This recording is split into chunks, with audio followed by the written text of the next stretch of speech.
Welcome to the presentation today, focused on new solar power technologies and solutions, providing remote critical power for hazardous locations and optimized for the digital oil field. My name is Kyle Willsey, and I represent Morningstar Corporation, responsible for business development across the major industrial vertical markets. I've worked in renewable energy now for over 10 years in various capacities, studying the technologies and trends enabling major shifts in how we energize critical distributed infrastructure, particularly in remote locations. As we'll discuss, solar photovoltaic technology has been commercialized now for over 50 years. It's not necessarily new, but is the key driver in this shift. So there's a long legacy here. Technology is already proven, but when coupled with advancements in batteries, the possibilities become very interesting. We'll focus on what are effectively micro, or you might even think of them as nanoscale solutions relative to the topics of grid infrastructure, megawatt scale power plants and the like. Small distributed solar and battery energy systems like the ones pictured here are providing the critical infrastructure necessary to enable the digital oil field transformation and the broader IoT and industrial IoT environment. This example is admittedly a bit of a juxtaposition between clean and legacy energy systems, but from an economic or technological perspective, pairing these two makes a lot of sense commercially even today and for the foreseeable future as we transition our energy infrastructure. So in this presentation, we'll look at this broad case study of the gas and oil industry in general, as well as a few specific examples to showcase the practical implications of the technology presently and in the future. So to bring the conversation into focus, today we're zeroing in on only those areas of the industry where energy requirements are typically dispersed across large geographic areas, where a plant-style approach to providing power is really not practical or feasible. So downstream refining is typically not part of this conversation because their operations are more conducive to typical grid infrastructure. They're much more centralized and can utilize more of a megawatt scale power plant and such. Both battery and PV costs continue to fall dramatically. Solar enables the efficient operation of remote sites through the collection of data-driven sensor and measurement networks, as well as the equipment and hardware to transmit that data to remote computing resources for action and decision in managing those sites. The most compelling part of the solar and battery value proposition, aside from the economic attractiveness, is their extremely low maintenance. These systems are being deployed to sites where human operators might not visit but once a year, often at great expense and from a great distance. I really love this photo on the bottom right because it's such a perfect visual depiction, really this juxtaposition of the past and the future here and the now. As we transition to renewable generation, it's not only the source itself for new large-scale generating capacities in the form of solar PV plants, but it also plays an integral role even in the very core of upstream oil and gas production and midstream operations today. So imagine, the most remote, difficult to reach regions on the planet requiring reliable power sources. This is where solar photovoltaics, batteries, and advanced power electronics really come into play. Virtually any electrical requirement can be addressed by this combination of solar or solar hybrid distributed power system. Hundreds of thousands, if not millions, of standalone enclosed power systems are in use today, covering the gamut of electrical needs in the industry. These approaches are typically employed post-construction phase, after a greenfield well site has been completed or a pipeline is operational. Typically on the smaller side of the power spectrum, less than a kilowatt, is these uses for the collection of data, temperature, pressures, even live video or historical archive video streams for surveillance applications or monitoring purposes. This draws the power from the solar-based power system. And on the larger side of the spectrum, we move into more power-hungry applications, cathodic protection systems, pumps, motors, drives. These are just really scaled implementations of the smaller building blocks of power systems that we use on the left side. So the technology is very modular in nature and drives efficiency in the operation.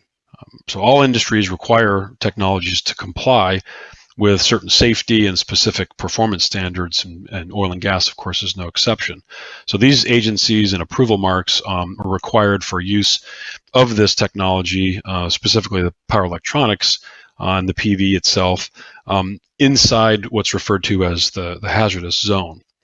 So due to the passive solid-state nature of solar PV systems, they're ideal even in areas where flammable gases, vapors, and liquids are not normally present in an explosive concentration, but might accidentally exist.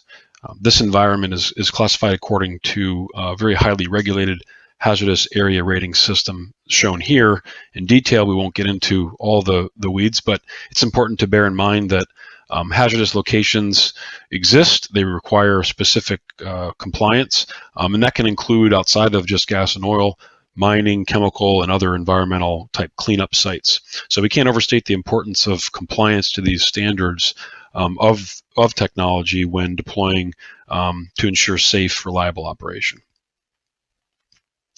So it's interesting. It's always interesting to look at a few detailed case studies to put some real-world context to the theoretical side of the discussion. This is one in particular where the power system is situated inside a massive control room on a what's called a normally unmanned installation, an NUI, in the North Sea. It's possibly one of the biggest deployments I've seen of offshore solar and battery, delivering on an absolutely critical 24/7, 365 uptime requirement to power navigational aid lighting and some critical pressure measurement.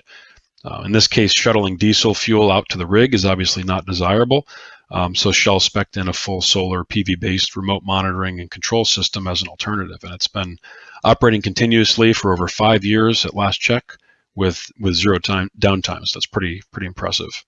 Also on the higher end of the power spectrum, one of our system integrators based in Scotland designed a hazardous location rated system to the North Sea platform, using available space on the deck to lay out the PV. Sometimes it's also cantilevered over the edge, where space is obviously a premium. We've got to find some extra space to lay out that solar, but if it's there, it offers a very, very justifiable ROI, again, to offset diesel consumption out in a remote NUI type platform.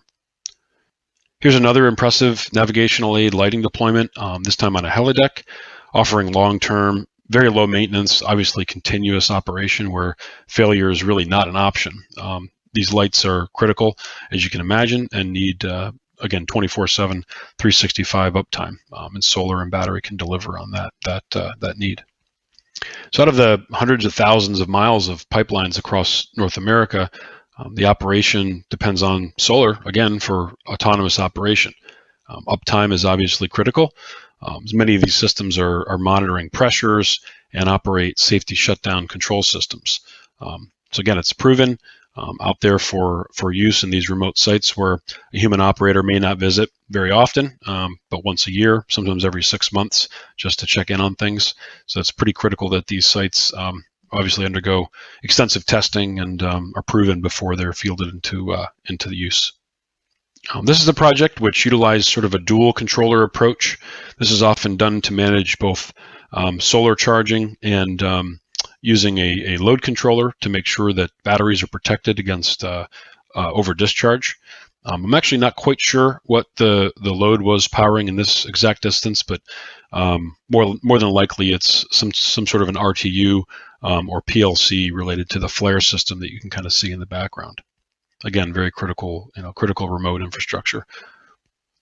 The underlying technology which makes this all possible itself is proven and reliable, and that is the charge controller, or sometimes referred to as the charge regulator, in addition to obviously the solar PV and batteries. The range of hardware shown here is specially designed, tested, and approved for use in these challenging hazardous zones that we talked about earlier. Decades of real-world experience that we've built over nearly 30 years has shown us that solar power is the best choice for many electrical loads at remote sites. Quite literally, millions of these units have been deployed now include internationally recognized certifications for operating in hazardous environments and these specific hazardous zone location requirements. The charge controllers we're discussing effectively themselves can be thought of as edge computing devices, each with their own data interface.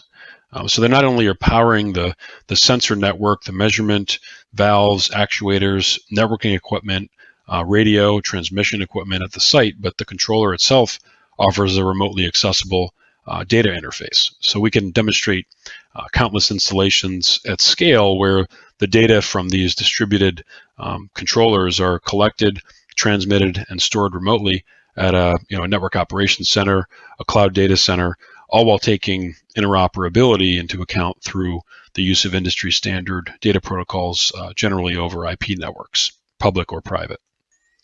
That summarizes the slides today. I appreciate your time and look forward to discussing more in the Q&A or offline as time allows. Thanks very much. Appreciate your time, and have a great day.